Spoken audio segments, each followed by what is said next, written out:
Good afternoon, everyone, and welcome to the Maximising Customer Engagement, What Has COVID-19 Taught Us?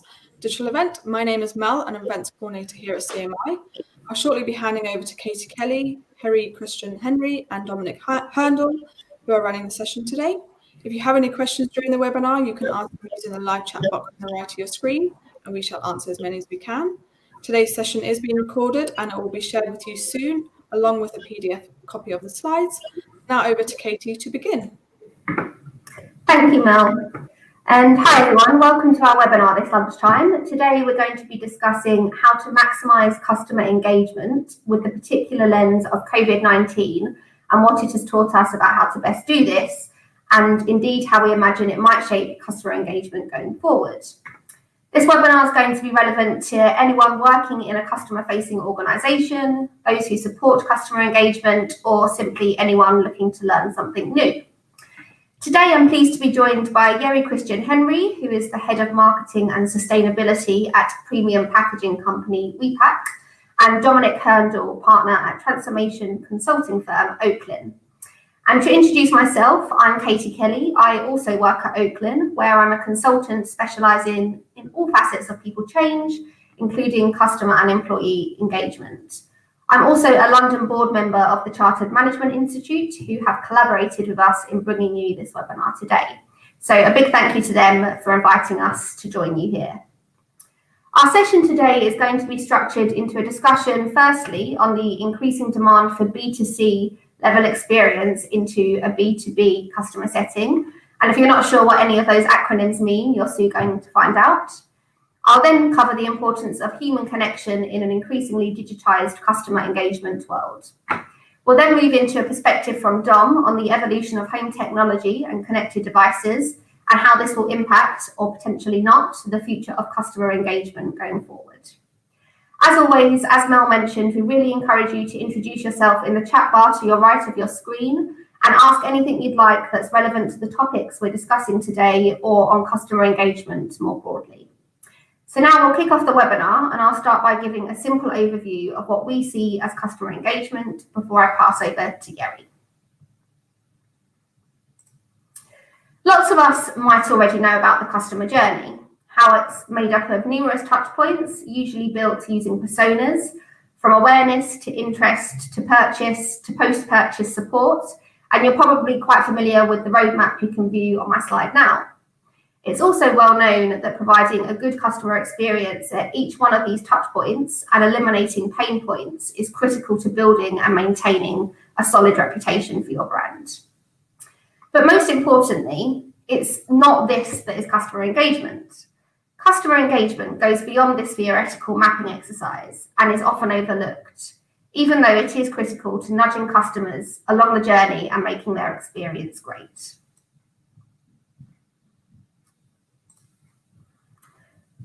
So what is customer engagement? Forbes defines customer engagement, as opposed to customer experience, as inspiring your customers to interact with your brand and willingly take part in the experiences you're creating for them. This engagement happens at each and every touch point that you saw on the roadmap on the previous slide throughout their journey. If you get customer engagement right, beyond the experience mapping exercise, then you're more likely to grow your brand and build customer loyalty and, most importantly, drive revenue. With a plethora of choice available for customers, accessible via their laptops, tablets, mobile phones, home-connected devices, and in person too, customer engagement is the most important differentiator, which we have chosen to explore with you today. I'm now going to pass you to Harry, who will give himself a full introduction and explain his viewpoint on why engaging with B2B customers, as you would a B2C one, is crucial for a successful experience. Over to you, Harry. Thank you, Katie. Hello, all. I'm Harry Henry, the Head of Marketing and Sustainability at WePack Group. About a year ago, we engaged on a massive strategic change, and we said we're done being the boo boys, the axis of evil, because we are the plastic packages. We package food and medical supplies, and so we decided we are going to become the first ever flexible packaging company that is going to have a carbon footprint of net zero by 2025. Now, if that sounds only mildly daunting to some of the startups that I've worked with, then for a company that's 119 years old, has 4,200 employees worldwide, and over $1 billion in turnover, this felt like an impossible ask in the beginning. But we decided that this was the right thing to do, because the quality of the question you ask informs the quality of your answer. So you may recall that there are a couple of car manufacturers out there who've declared that they're going to be carbon neutral by 2050. Now, that didn't feel very satisfying. And if you actually Google their board of directors, then you will see that not very many of them will be part of the labor force, to say the least, in 2050. So if you say you're going to be carbon neutral by 2050, that really means you're going to go, I will wait for technology to solve this problem by 2040, and then I'll make an implementation roadmap. So we decided we have to ask a different question. And we said, what will it take for us to be carbon neutral in 2025? And we had a look at where our carbon footprint comes from. And we very quickly realized that the low-hanging fruits are actually supply chain, so transport, and energy. We just switched all of our production sites to renewable energy. Quickly done, 12% saving, great. But the real problem for us was the raw material, and continues to be the raw material. Most of plastic packaging is crude oil based. So we needed to massively change what our materials are made of, what our packaging is made of.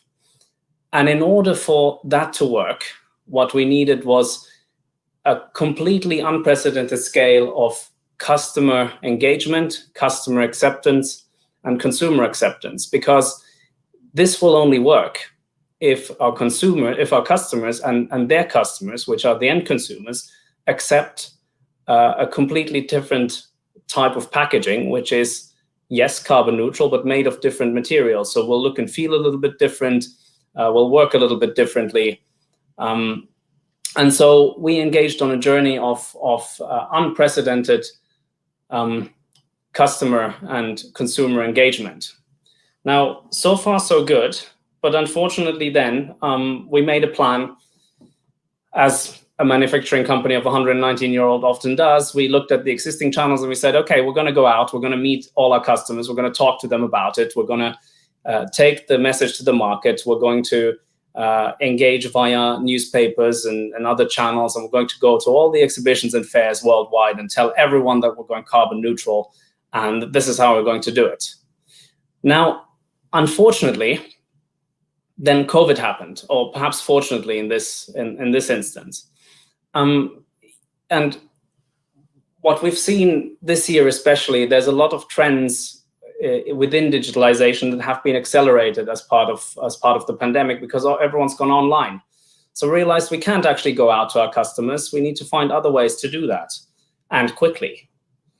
And the other thing that we noticed as part of the digitalization push in the last 6 to 8 months was that less and less were customers willing to receive the information the way they had received it in previous years, via posted catalogs, for instance. And less were our customers in B2B willing to accept a customer experience, especially with new products and new offerings, that wasn't as frictionless and as smooth as something they would be doing or ordering from home. So why would you accept the fact that at home, when you order something on Amazon, you can see where your product is at any given time. You can do it from your iPad. You can switch from your iPad to your mobile phone. You can switch from your mobile phone to your laptop, and it's all really rather frictionless. And then you go to work and you order something much more expensive than your average purchase online from home, but the experience is anything but seamless or frictionless. So this is something we had to do something about as well. And unfortunately, when we started discussing how to reach out to our customers more and more in digital, and how to engage new customers we'd never spoken to, new stakeholders as part of our journey to becoming net carbon neutral, we pretty much did the same as everyone else, which when we began the journey was talking to more and more people in more and more channels. And unfortunately, this is often what that looks like. You've all had this experience when someone reaches out to you on LinkedIn and basically invites you to connect because you have an interesting profile, and then goes, I hope you don't mind me sending you this. Here are 3 PDFs of everything I've ever done in my life, what my company does, and also a short pitch on products on services that you've never heard of and probably never will need. But I'm doing this at scale so that something sticks. And unfortunately, when everyone does that, all we do is annoy each other. So we had to take a step back and really have a good look at what will work. And we had to look at another aspect, which is that customer attention shifts quicker than ever before. And it will never again shift as slowly as it does today. So there's a few obvious ones. Where has customer attention gone, even in a B2B environment? Where has it gone? So we all know about TikTok by now. That's where there is a lot of customer attention, consumer attention, but also where attention is still underpriced. So that's one of my jobs as a marketer, is to understand where customer attention is underpriced vis-a-vis, for instance, the good old channels like Google Ads or like newspapers or television. Another one where attention is still underpriced, or is actually underpriced now and hasn't been in a long time, we found during COVID, was actually newspapers.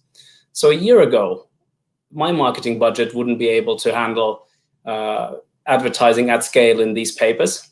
We can now. They've dropped to about a third. And I don't think this is going to last. I think this is going to reverse very quickly. I think TikTok is not going to be underpriced either for a long time. But what I think we will see in the future is shifting back and forth. And since most of these, especially the social media advertising, is based on an auction model where whoever pays the most gets the most views, the attention will shift back and forth as to where it goes, but also where it is underpriced and where it can be developed. So what did we have to do in order to really win this game, and how did we need to change? Because obviously doing what we always did was going to give us what we always got, which was not very much, and people buying the same plastic packaging in the same channels. So first of all, our marketing had to change. We needed much faster reactions to trends, which meant that we needed to have an operating model where if we see a change in trend, we're able to react within a week, not within whatever forums of decision-making had to meet before that. We had to be able to react within a week to changing trends. For instance, the LinkedIn algorithm is a good example. What LinkedIn shows, what it values highly, and what it hides from your view has changed again. It's changed 3 times as often this year as it has last year, but it's just changed again in the last 2 weeks, and we're currently figuring out what that means. But you will see that we will change our approach massively in the next 10 days or so. That's the time we give ourselves. It can't be more than that, because otherwise we'll be eaten alive by the quicker ones. We needed to create content a lot faster. And there's an important nuance here, which usually gets me in hot water in all kinds of places. But the phrase that I use with my organization is speed is objective. Quality is subjective, which means that in a fast-paced advertising and marketing environment, speed trumps quality. Of course, what you're striving for is quality at speed, but you're not going to know what works until you've tried it. So ABC testing is another thing that we needed to adopt. It doesn't matter how good your content is in your mind if customer attention, or the attention that you're able to have at this moment in a certain customer segment, is not going to accept that. So speed of execution trumps everything else. Of course, with the number of iterations happening quicker, the quality goes up very quickly as well. I have a real life example of this. The most appalling video that we've ever posted has been a sort of a wonky handheld video shot of someone scanning an invisible barcode, which we're able to produce on our packaging.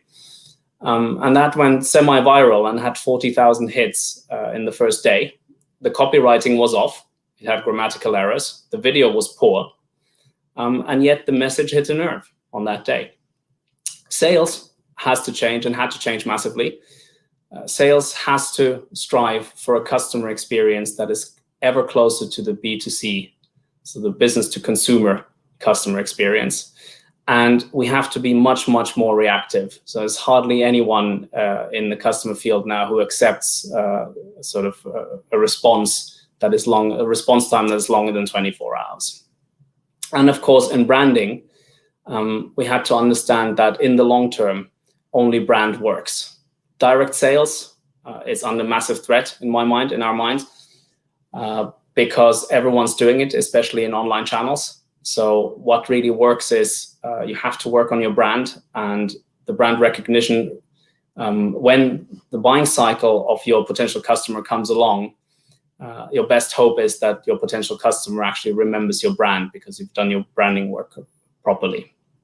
And then the other one, the final bullet point on branding, is that just 4 years ago, one customer engagement, i.e. one click online, only required about 4 views. So if you had seen an ad 4 times, then you were quite likely to click. On average, you would then click on content to figure out what that was. Today, in a sort of mid-pandemic world, the average consumer, the average customer needs to see something 16 times until they're inclined to take action. And that, of course, massively changes what works, because bombarding that same customer with more of those ads and having them see 18, then 20, then 25 is not going to work. The only thing that's going to work is to build a brand that is shitstorm proof, that is bulletproof, that is pandemic proof, and that will last the ages. And I think that brings me to the end of my presentation. Oh, not quite, sorry. Customer engagement in 2020. So what we did and what worked for us. Number one, the gray one, we focused on content. So what really works is content marketing. All other marketing is dead in my mind. I'll be a bit harsh about that. But to me, the only thing that works is content marketing. So what we changed as Sweetback was we went and produced a number of product videos and used a multi-channel approach, everything from LinkedIn to Google Ads and newspapers as well, with sort of notes to go and look online for our videos. And we used real people in the videos. So we noticed an interesting trend in all packaging companies. Everyone has fancy corporate videos, explainer videos, what we do and how we're so sustainable and we're very kind and we have a great environment to work in. And we noticed from the number of views that they had, which is always the same proportion. Every corporate video has roughly the same proportion of, unless it's done with great humor, roughly the same proportion of views. And that proportion usually relates to your own management team and your competitors. No one's interested, really. That's the message here. So we used our own people in the videos, and that worked really well. And then we spent the whopping amount of £2,500 on pushing the views. And what we got for those £2,500 was a return on investment, which is the best in all my years in business, all 15 years in business that I've ever seen. So in a multiplier in the thousands. And we got 1.4 million views with 171,000 people actually watching the video from beginning to end. Now, you'll have to imagine we don't do running shoes or anything cool like that. We do cheese packaging. So the video will be a German engineering type proclaiming, have you heard of our new Biaxer Bialon XX pet peel for cheese? And 171,000 people out of those 1.4 million went, ooh, I'll watch the whole thing. So what we got right there was segmentation. We found the right customer groups to place our videos with. I think that's all from me. Thank you very much, Katie, and back to you. Thank you, Gary.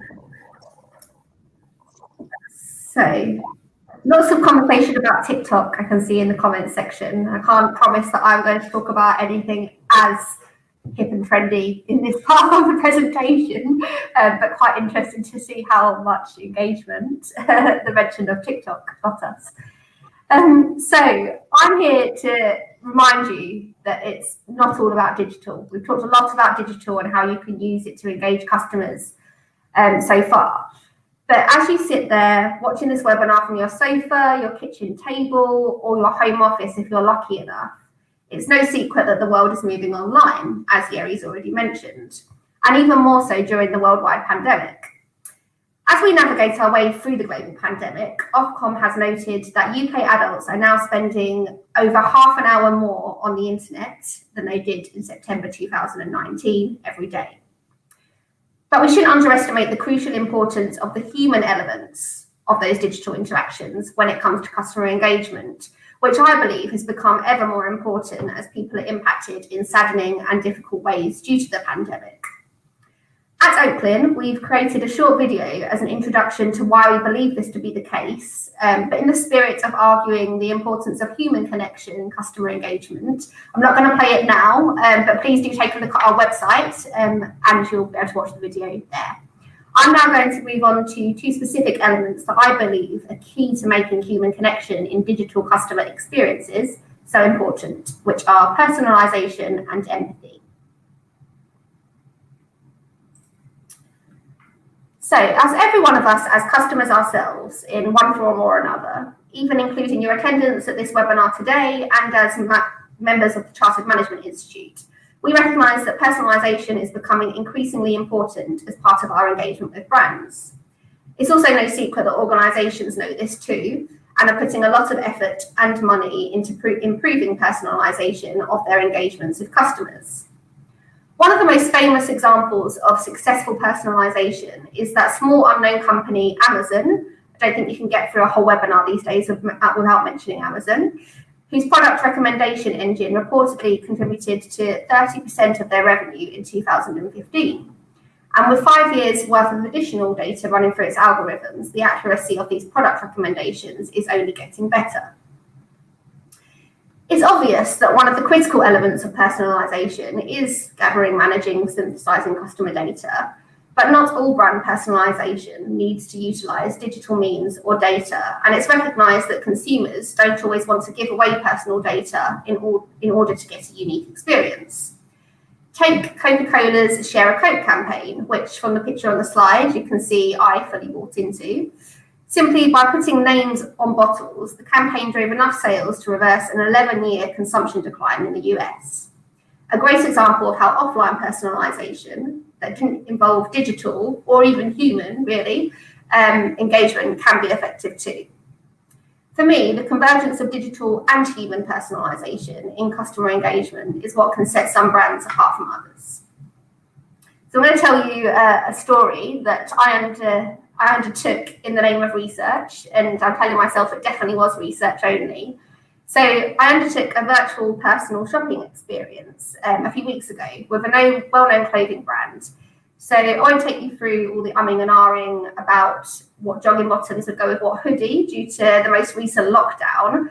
But what I will note is how the personal shopper was able to use data about my habits that they had gathered beforehand, as well as asking relevant questions in a personal way during the experience, was certainly enough for me to agree to depart of my hard-earned cash at the end of the virtual shopping experience.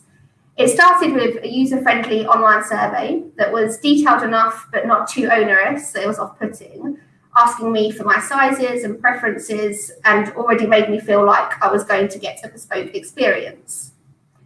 I remember the critically engaging moment, which some might think is creepy, with the personal shopper, when they mentioned that it was a shame I wouldn't be able to go skiing this Christmas, because she'd seen that I'd spent not an inconsiderable amount of time researching ski gear this time last year, which I did with the aim of looking the part on the slopes for a family skiing holiday. Whether I knew what to actually do with it when I got there was another question. This demonstrated that they were using the data they had on my habits, but also recognised the situation we're in right now, in order to build a rapport and use it to their advantage to draw me into a personalised conversation about what my holiday plans post this lockdown might be, eventually suggesting I might just need something for all those virtual Christmas parties I must be attending. This brings me on nicely to the importance of empathy as part of building a human connection in customer engagement by digital means. So, the English Oxford Dictionary describes empathy as the ability to understand and share feelings of others, And I'm sure we're all familiar with its difference to sympathy, which is supposedly defined as feelings of pity and sorry for someone else's misfortune. Not something I'm sure any organisation would like to leave a customer feeling after an engagement with their brand. Therefore, it's so crucially important that organisations understand how to genuinely demonstrate empathy as part of their engagement with customers to improve their experience and penetrate customer loyalty. In some cases, we might just want companies to point us in the right direction of what we need as quickly as possible, such as what 3 for 2 offers they have on the Tesco's website right now. But in more important or sensitive engagements, empathy is critical for us to reflect what we understand customers' points of view to be. And it's engagement that can help us demonstrate empathy rather than the digital tools that the engagement might be transacted through. Using empathy is a genuine way that we can transform average customer experience into great ones. So as we focus our lens on the current worldwide pandemic, organisations need to have empathy at top of mind and genuinely demonstrate that we're all in this together. To quote a well-known statement from Boris, which could have well formed part of his own customer engagement strategy, we're all in this together. But as you can see, I've treated you to a picture of Matt Hancock above instead of Boris for a little bit of change of scenery. And in more relatable examples of empathy, potentially, we may have experienced recently from your broadband provider who knows how important it is to fix your connection issues quickly so you can work efficiently at home. A personal struggle that many of my colleagues on this call will know I've experienced myself, thus being in the office to deliver this webinar today. Or the banking professional who spends time listening to your concerns when you call them to pause your credit card repayments whilst you are experiencing financial difficulties as a result of the pandemic. There is an argument as to whether soft skills such as empathy can ever really be trained or developed, and is a difficulty as a change management professional that, ironically, I can empathise with. And this is where the importance of successful employee engagement closely translates to successful customer engagement. That is why companies may hire for attitude first through cultural fit assessments, something I know my organisation, Oaklyn, thinks is really important. I recently worked on a digital customer experience transformation at a financial services organisation that were aiming to take their end-to-end compensation application process online, as many other organisations are. At that point, after almost 20 years in existence, a lot of their customer interaction was still paper-based due to the highly regulated nature of their work and the requirement to keep physical copies for legal reasons. However, they wanted to make the process more transparent so customers could see exactly where they were in the journey and make this as digitally enabled as possible too. However, they realised that due to the sensitive nature of their work and because staff in their contact centres were often dealing with really vulnerable customers who had often lost a lot of money, they needed to make sure that they were engaging with empathy both over the telephone and digitally in order to make the digital transformation of the experience to be a success. So as a first port of call, they set about training their staff in empathy. I believe there are 3 simple pointers we can take and that organisations should look at when trying to build empathy in their customer engagements. Firstly, be curious. Ask questions and really listen to what your customers and your employees have to say. The importance of gathering insights from a wide range of different people who will often be using a product or service really can't be underestimated. And you need to use this widely in your engagements with your customers, providing evidence that you've taken on board what they said and actually reacting to it as well. Secondly, put yourselves in your customer's shoes, and I mentioned this earlier on in the webinar. Seasoned customer experience professionals or anyone familiar with the methodology I had on the first slide at the start of this webinar will understand the well-known practice of using personas to put yourself in customers' shoes. And this is where you assess things like what their demographic is, what channels they use, and what outcomes they seek from interactions with you and your brand. But how organisations will take this to the next level will involve them recognising that mapping a journey is just representative of an experience and it's not actually the experience itself. Organisations and employees really need to understand what it feels like for their customers. And I'm not suggesting this is a viable option for everyone to go to the extreme of, but there's a popular television show which I probably spent too many hours a couple of years ago watching, the undercover boss, in which CEOs or high-level executives would enter their own companies at entry-level positions in a bid to discover flaws within the company. But organisations really need to make a concerted effort in understanding and genuinely responding to what their customers and similarly their employees are going through when engaging with them, even if it doesn't take them to the extreme of going in disguise into their factories or call centres. Lastly, take ownership. A great way of demonstrating empathy is to really show that you are listening. I'm sure we've all been on active listening courses and such like. But this often means taking ownership of a customer's problem or complaint to prove that you are taking ownership. We at Oakland recently worked with a global aerospace manufacturer who had the aim of becoming customer obsessed and put cultivating empathy with customers at the top of their strategy to do this. This required them to have systems in place where they could proactively react to and resolve problems at all levels, and that their employees were empowered enough to act autonomously without the need for passing complaints or queries from department to department. The resulting supporting transformation involved a review and improvement of their complaints process, the build of a customer playbook to manage expectations and guide conversations with customers, and an overhaul of their operating model which optimised the underlying improvements that they were making. I really hope that this part of the presentation has given you a quick but insightful view of the importance of human connection in digital and non-digital customer experiences. And I'd really love to hear in the chat box whether you resonated with what has been discussed so far and any questions that you have on what we've spoken about so far as well. But for now, I'm going to pass to Dom, partner at Oakland, to present his view on how the evolution of home technology and connected devices will impact on customer engagement. And then this will follow a discussion between Yeri, Dom and myself and questions from the audience too. So over to you, Dom. Thanks, Katie, and good afternoon, good evening, or good morning to everyone. Dominic Herndl, I'm a partner at Oakland and long-term proponent of using digital technology to improve customer relationship management and customer engagement. So when I started working on CRM systems and websites in the mid-90s, it was all we could do to get companies to see the opportunities presented by linking an understanding of your customers with the things they might want to buy from you. We have come a long way since then, and I hope to give you a quick insight into what home connected devices are and what opportunities they offer, and also leave you with a thought-provoking perspective on what that means for the use of the internet and digital technology. Somewhere around 2014, manufacturers caught on to the idea of being able to connect household devices to the internet, and slowly these smart devices have crept into every part of our homes. Computers became iPads, which were followed by smartwatches, and now even the humble bathroom scales are a network device that can track your weight, body fat, and health trends. The huge success of the Peloton exercise bike shows us how much people value the enriched content that an internet connection can bring.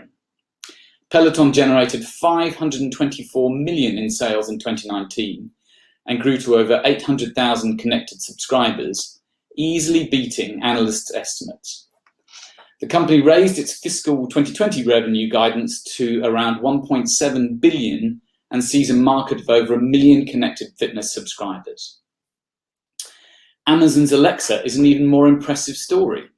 And as Katie's already said, it's impossible to have this conversation without mentioning Amazon. Its internet-enabled devices are by far the most prolific from a sales perspective. There are now 12 different Alexa-enabled devices in the range, and negotiations are well underway with large car manufacturers to have Alexa installed in forthcoming models. So I think we can safely conclude that the trend before lockdown was already for a substantial uptake in digital services from a variety of home connected devices. And as Yeri's already made clear in his presentation, that trend has been accelerated by the COVID pandemic fivefold, as we've all come to rely much more on our digital channels to communicate and connect with the outside world.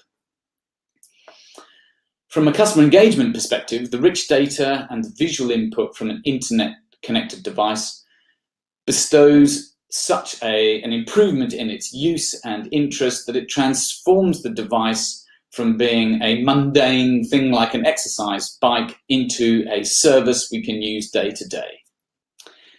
Up to the start of lockdown, Amazon had sold over 100 million Alexa-powered gadgets. But the question that I'm left asking myself is, to what end? By their own admission, Amazon make very little money, very little margin on each unit, which is why you can buy the Echo Dot, their smallest model, from as little as £39. So if the aim for Amazon isn't to make money on the sale of home connected devices, what is it that they are looking to do? Well, in interviews with CNN and CNNBC, David Limp, the head of Amazon's hardware business, made it clear that their goal is to make money when customers use the Alexa products, not just when they buy them.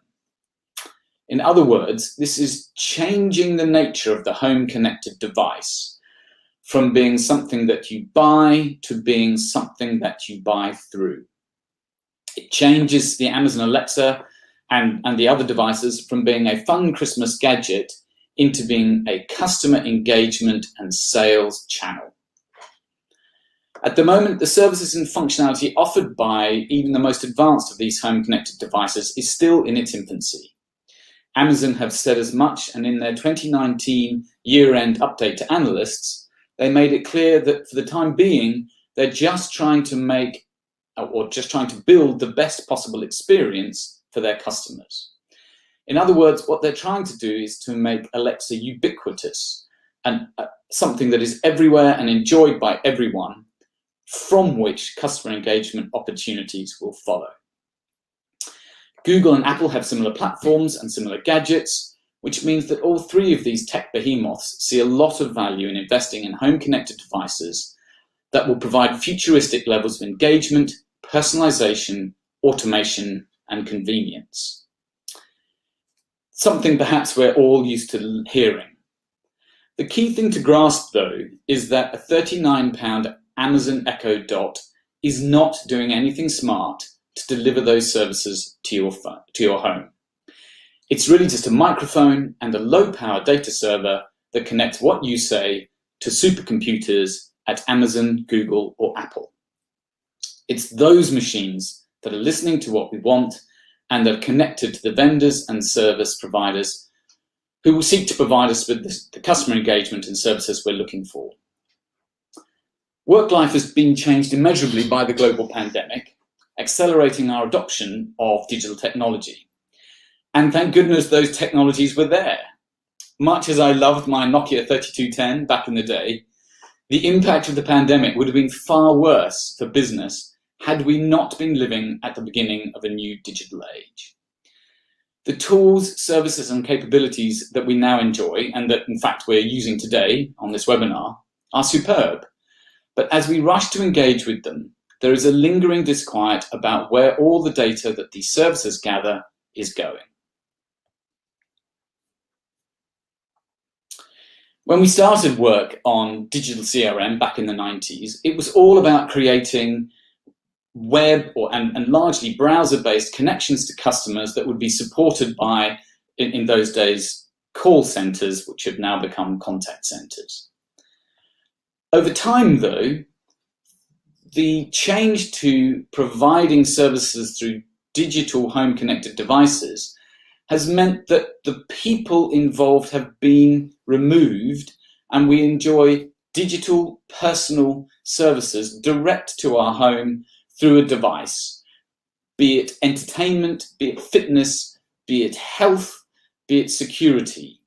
We can now access a whole range of services that are as rich and are as useful to us as any services we enjoyed before, without that need to ring or call or fax, as it was back in the day, a call center. But we have little or no understanding of where that data goes, how it's stored, or how it's profiled to generate the customer engagement opportunities that those big tech firms are banking on. We've taken out the call center, and the digital services are providing us with commerce, fitness, entertainment, But all of that is dependent on a huge flow of data. And it doesn't matter if that data is collected by your smartwatch, your exercise bike, your streaming music service, or yes, even your bathroom scales. The question that many in society have been asking is, who is listening? And can we trust those who are listening when they are? No one wants to forego the huge advantages of living in a digitally connected world, least of all me. But at the same time, the concern about that data and the extent to which it's being gathered and the extent to which the next generation of online services will want to make use of it in order to generate the returns that Amazon, Google, and others are looking to make is a concern. But it does not have to be this way.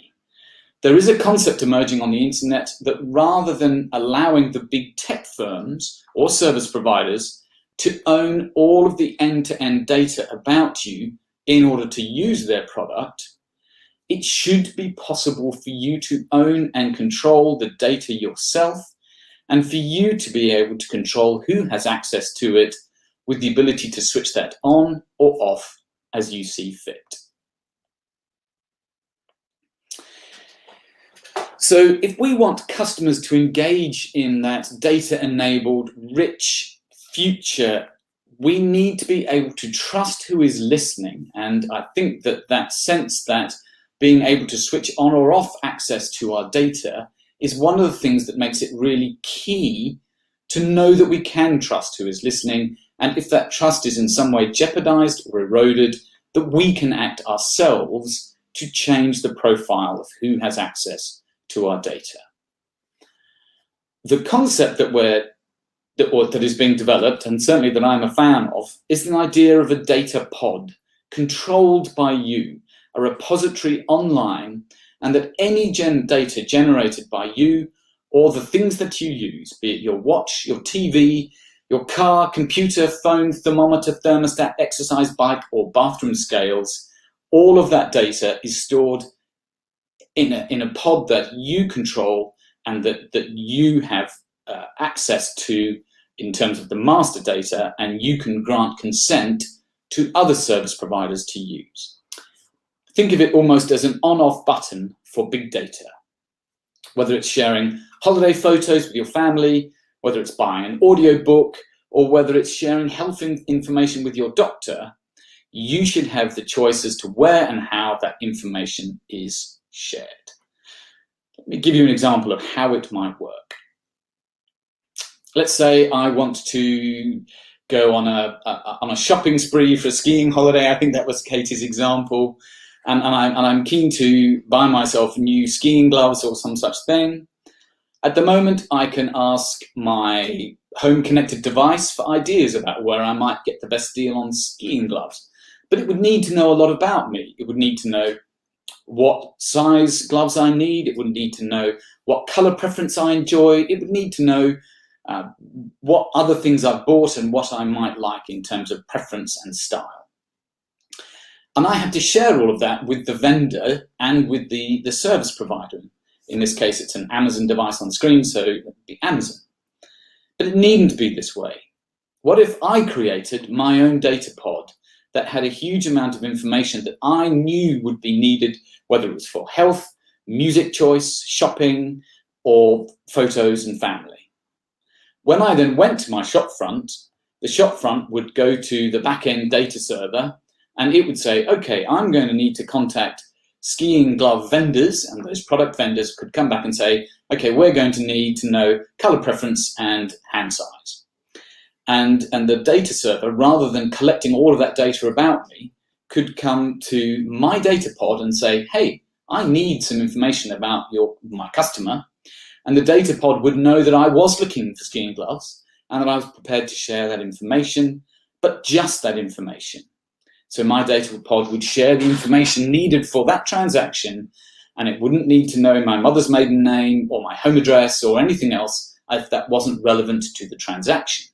Meaning that all of my data is still stored safely, and much as we don't store the CCV data, the 3 numbers on the back of the card, Respectable vendors who are taking part in a future-enabled internet would be asked not to store that customer data, as everything is stored now. That means that my personal data stays safe, but that I then am still able to finish my shopping spree and go skiing with a new pair of skiing gloves. Hooray. Now, there's no need to take my word for it. This is a concept that's being pioneered by none other than Tim Berners-Lee, creator of the World Wide Web. He has created the first open source data pod concept and what he calls the Solid Project. Check it out online to find out more. What I think it's clear is that there are huge opportunities for customer engagement from home connected devices as the next extension of our digital, if you like, online life and shopping channel. In fact, those possibilities have barely begun to be realized, and the sophistication that is in the pipeline will enable far more to be possible. But what is equally clear is that to date, and in particular during the COVID-19 pandemic that has accelerated all these trends so much, we have willingly traded the data about our lives, habits and preferences, and even health in exchange for the convenience and access to these services. As home-connected devices and the services they offer reach ubiquity, we will want to embrace that digital future. But as we do, we should insist on retaining the ownership and control of our data. Whether it's Tim Berners-Lee's Solid or another provider, we should seek to take accountability for our data, or we will eventually pay the price if we don't. Katie, thought-provoking stuff, I hope. Back to you. Thanks, John. Definitely was thought-provoking, and we've had a few questions actually come up in the chat function, and we did have some on home-connected devices that were submitted before today's webinar. So the first one, back to you, Dom, if you don't mind, and something that I've actually thought about, because I don't really have much luck with using home-connected devices. It seems to respond to things my TV say more than my actual voice. But are home-connected devices just a gimmick to entertain kids? And are they really going to be part of customer engagement in the future? Yes, good question. I think at the beginning of the development, they were something of a gimmick, and much like, I think, when I remember getting my first iPhone, and the conversation in the pub was, what's your favorite app? And very quickly our understanding and utilization of that transformed from the novelty and the convenience of having an app, there's an app for that, it's just become part of our lives. And in the same way, those home connected devices show every possibility of doing the same. And people love the convenience, people love the ability to interact in a different way. And so I think that where they have been something of a gimmick, I think that the fact that Amazon have over 10,000 people working on their Alexa range, and Google and Apple are catching up fast, is an indication that those organizations don't see these as a gimmick. These are seen as devices that provide services that will be a significant part of our lives in the future. Thank you, Dom. We've got another one that's still on the theme of home connected devices before we move on to kind of the broader Q&A. And this is probably one that's going to be relevant for Yuri to answer. So how big do you think the effect of home connected devices will be on marketing and advertising? I think it's massive. I think it's going to be a massive disruptor. I think there's a lot of businesses who will get in quite a bit of bother if they don't adjust to that. So think about this, Katie. At the moment, or if you use Alexa, for instance, in the future to order something home, then in most cases, Alexa will decide what you get, unless you understand the power of branding and you ask specifically for a brand. So imagine you ask for a really good burger, and Alexa, Amazon, whoever decides what burger you're going to get. So you'll actually have to be specific and say, I'd like a McDonald's meal. Or if you need a specific change consultant, you say, Alexa, get me Katie Kelly on the line, because your brand is so strong that the consumer or the customer remembers that name, then you're fine. If you don't have brand, you're lost. You'll come up nowhere, and it's already happening on Amazon even without voice.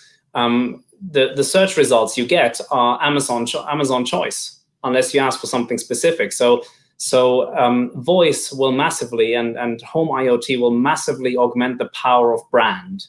And I think anyone, especially startups and smaller companies who can't pivot this kind of situation quickly, you need to spend all your time on brand, because brand is the only thing that matters in a world where sort of otherwise someone else decides what you get when you order something. And Katie, can I share a quick view as well? I think just looking at some very interesting comments in the chat, building on what you're saying about brand, Gary, I think there's a realization that there's a change in the business model, both online and for the home connected devices. I think people jumped on advertising as being the opportunity for a lot of these devices, but very quickly, I think everyone is realizing that, you know, if you have a conversation about a skiing holiday and suddenly you're getting advertising about ski kit, a lot of people are disquieted by that, and it does feel quite creepy, as somebody said in the comments. It's like being stalked by your own house. Absolutely. And so I think there's going to be a pivot away from advertising being the primary business case driver to being informed services or richer services being the business driver for these devices, and also for online services as well. So thinking about things that we might access through a web browser. And I think that's really as well, pivoting away from advertising. And obviously there will always be a desire for and need for advertising, but pivoting away from that being the sole driver of value from customer engagement channels, I think has been accelerated by the COVID pandemic. Such has been the take-up that we are getting close to that pivot happening. I fully agree, Dom, and I think marketing by advertising is going to be dead. That's exactly my point. We need to really understand the difference between marketing and branding, marketing and brand. You won't be able to change that narrative. You might be big enough to be able to pay the Amazons of this world and say, you need to make us come up first. When people order a burger, I want our burger to be ordered. But that's a money game, and that's one that's to anyone else but Amazon. It's not a great game. Yeah.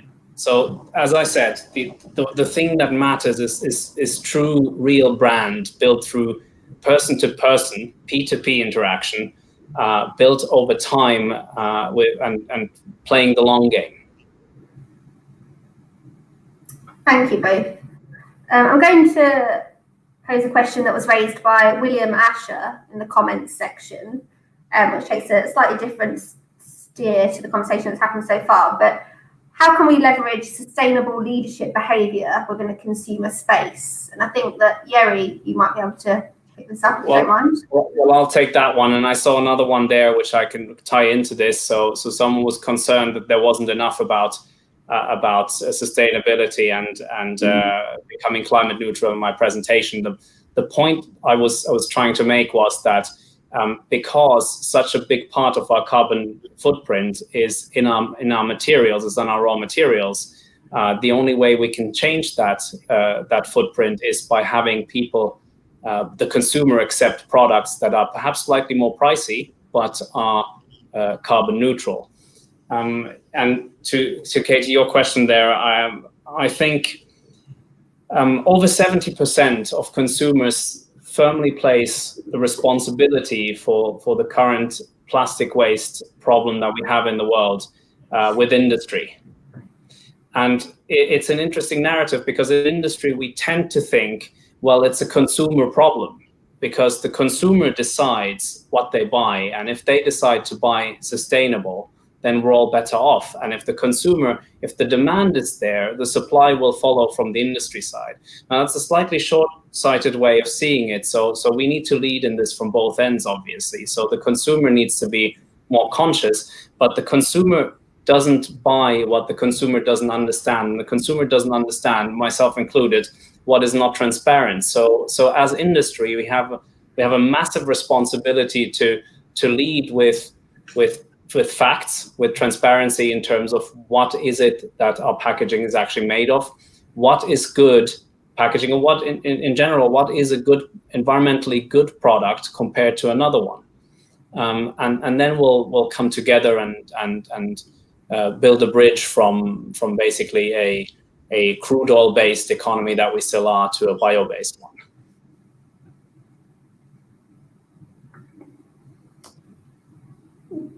Thank you, Yuri.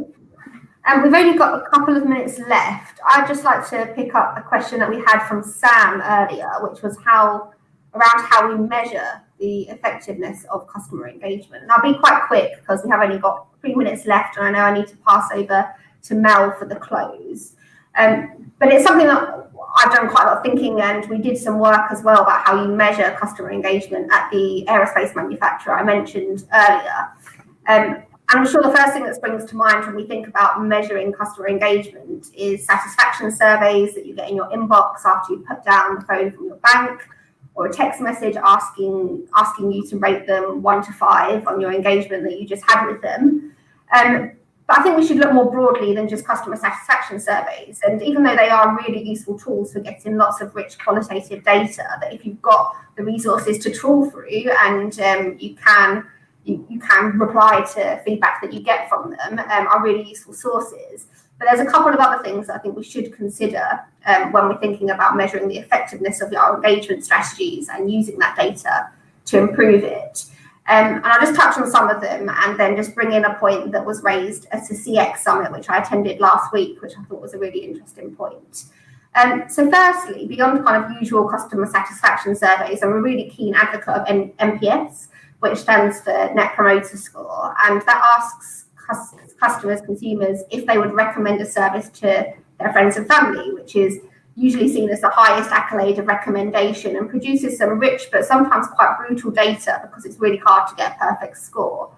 So I think combining that with more qualitative feedback that you might receive in an engagement survey, and then of course you can't avoid utilising digital metrics that are available to you to measure customer engagement. So how many click-throughs you get through on your website, what the conversion rates are on your website, are you getting customers to actually do what you want them to do, like sign up for your newsletter when they visit, how often do customers drop out of your website purchasing process, etc. So they're also classic engagement metrics that you can use to see how well your customers are engaging with your brand. But I think it's really important to note that data isn't the be all and end all, and we know that engagement is an emotional connection, as I mentioned as part of my presentation. So you have to put that engagement score in context, because many of the behaviours you'd expect from an engaged customer that you will see on data might actually be performed by a disengaged one. So spending hours scrolling through your website might be because they're actually looking for the phone number for the customer service centre, which you're making it impossible for them to find.